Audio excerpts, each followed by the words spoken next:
I just thought I'd do a little bit of a education video on this fucking crackhead TD auto install. Yep.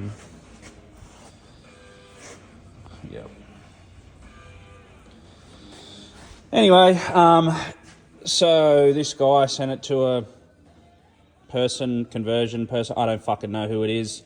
And they've converted it from ZD to TD, etc. Now they've put the auto in. Now, it's a fucking mess. You know, as you can see, shit like this has just been fucking broken off with a chisel. Grind marks in here, etc. Anyway, this guy was doing a bit of work. The owner was doing a bit of work helping this conversion guy out, whatever person, whoever the fuck he was. Anyway, when they bolted this to here, he said that he couldn't turn the motor over anymore, so it was locked up. So he dropped it off here.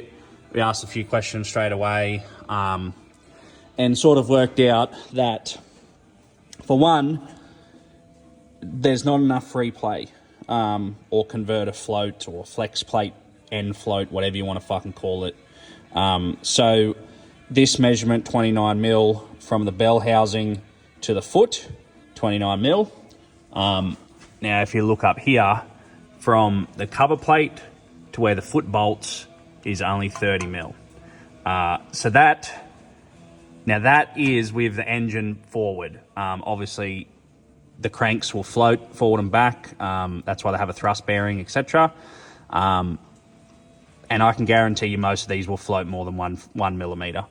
And then that doesn't allow for thermal expansion of this flex plate when it gets hot. When this gets hot, these have a tendency to balloon. Not balloon, it's exaggerated, but move in and out. So when the box gets pressure, the converter gets pressure, it wants to push forward like this on the flex plate, and then the flex plate needs to move back like this. That's the whole idea of a flex plate. Everything's moving together. Anyway, 1 mil is not enough. You know, when we do a 4L80 to a Cummins, they drive back that hard, we give them 5 to 6 mil of free play. And there's still enough on the shaft, there's still enough engagement, all that. From memory, I'm pretty sure the re4 is 2 to 3 mil, something like that. I'd have to check that, but I would be on the top side of that anyway, 3 mil at a minimum. Now, the other problem is when these dumbasses put this together is you can see this witness mark here. Okay, that's a perfect circle. Now, they're meant to have a spacer or a support ring for the bolt heads. Where is that? That is on the wrong fucking side.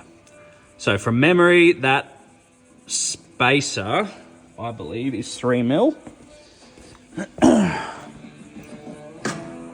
Which I have here. This is off a ZD. And you can see bolt hole witness marks because the bolt, this goes on the outside and it's a brace plate. On some fucking verniers. Okay. This is going to be difficult.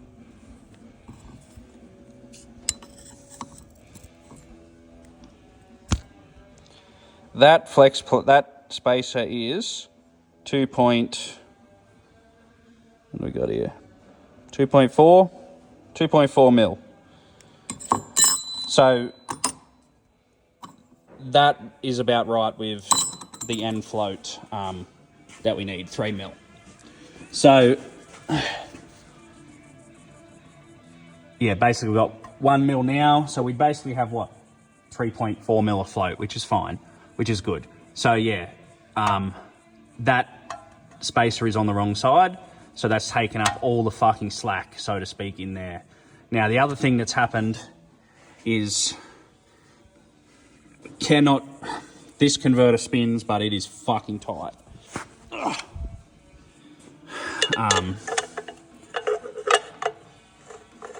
Like, I should be able to turn this by hand, but that's using a big bar. Anyway, so yeah, what's happened is with all this being put together, it's and not enough clearance, etc. It's driven the torque converter back. It was jamming into the housing because when I was spinning this to undo the converter bolts, I could hear it clicking. So as it would go around, click, click, click, click, click, and it's touching one of the ribs or one of these weights at the back here, something are touching. I haven't pulled out yet.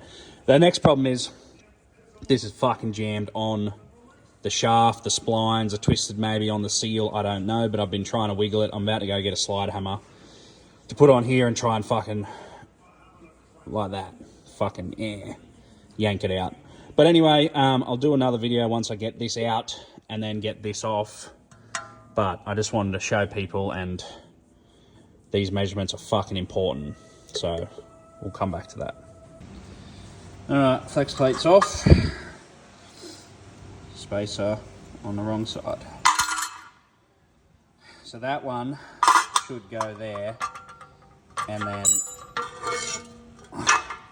this one, as per the witness mark, should go there. Now, if you, I don't know if that will see that, but that is bolt head marks there. Circles. This is what happens when you let crackheads put your shit together. Look at that. So yeah, that goes there. What I'm going to do is I'll take a measurement, put this back on, take a measurement to confirm that. Should be 34-ish. 33.4 with the 1 mil step down to there. Next problem. The end of that shaft is fucked. So I think that's from a bigger issue than just being jammed back, because it was jammed back too far. It would just sort of hit here and damage the seal, but that, don't know. Yeah, I'm not a fucking re4 guru, but in technical terms, cunt's fucked. Alright, spacer's off. So yeah, pretty much confirmed the measurements there. Converter was 29, and the spacer now between cover plate and here, 32.4 minus blah blah blah blah blah, 3.4 millimeters of fucking end float. Now that is pretty much spot on. So yeah, problem number one solved. So that will allow the converter to sit up against there, have its little fucking end float with the crank and working against each other, etc., and not drive it into the fucking back of the pump of the box. All right, so we've pulled the bell housing off. Fucking loose bolts in there. This shit, and look at that, fucking destroyed. How fucking good. Now, I don't think that is from the clearance issue. I think someone has put the put the converter in, not done the 3 clicks to make sure it's in all the way, and then they've driven the motor, driven the bell housing in, and it's just popped that. Yeah, and that would be why the top of the converter is chewed out, because that there is not a circle anymore.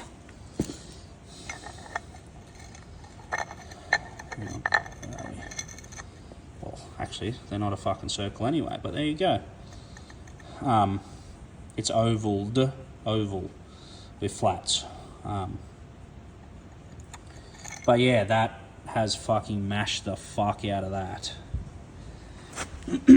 Anyway, yeah, we won't be fucking putting that gearbox back in for him. But yeah, it's chewed the pump bush out, whatever bush that fucking is called, I don't know. Fucked. Alright, back on the crackhead build. Yeah, another thing that I noticed on this build is not a single fucking bolt had Loctite on it, especially in the high vibration. So crankshaft is high vibration, especially with the flex plate going in and out all day. Those gearbox bolts, nothing. So yeah, anyway, used box is there, another J6 there, and we're going to put everything back together properly. I'm putting the spacer on the right side of everything as well. Measurements are good now. Fucking here we go. Alright, box is up, bell housing swapped over, all the bolts are tight. Yeah, spacer's on, centering spacer with the spacer on the other side, bolt head flex plate load spreader spacer on this side. This is the side it's meant to be on. That originally, if you pay attention to the video, that was on the other side of the flex plate, jamming everything back. But we're done, tight, and we'll put them in. Crackhead repairs sorted. Box in, transfer in, tail shafts in. Found a heap of new bell housing bolts for it, new tail shaft bolts that were missing. Everything's been done up, torqued up to spec. Motor spins freely to the flex plate now. It's not jamming up, it's not fucking jammed on the pump. So yeah, off it goes. That's all we were meant to do, I suppose you could say, or that's all he wanted us to do. That was the main part. He didn't want to drop everything out on the ground and try and fix everything up on the floor. So anyway, done. Move on to the next one.